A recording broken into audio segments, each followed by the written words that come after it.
G'day, Daniel Bauer here from Crop Smart.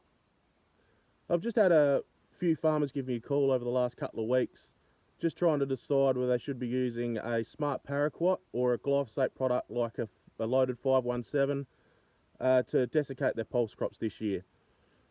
So I just want to take a bit of time to go over a few key things to consider when trying to make that decision on what product to use.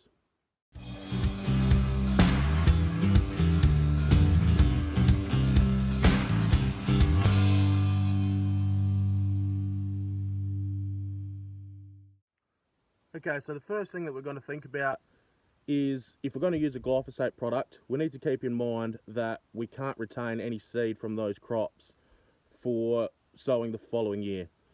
So that point alone might be enough to make your decision up.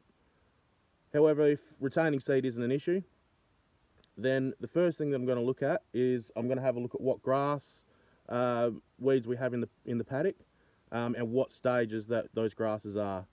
So as a general guideline, if those grasses are past the flowering stage, a Paraquat product is going to be much better at controlling those grasses before they get to maturity.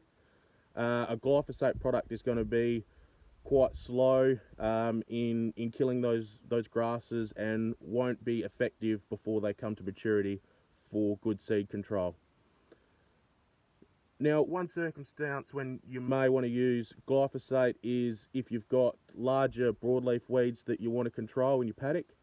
Glyphosate will transecate through these weeds and get a good kill on them, rather than a Paraquat product that'll tend to just burn the tops off and may require a follow-up spray after harvest. One thing to keep in mind is that trying to coincide the correct desiccation timing with your grass time for good control on your grass is going to be quite tricky when using glyphosate. So a Paraquat may be a better option.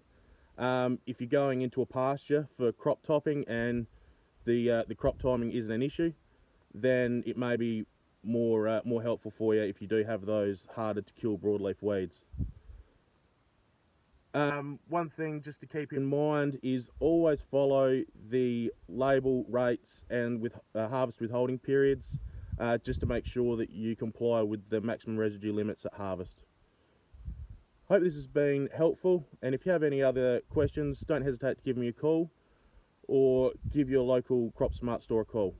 Cheers.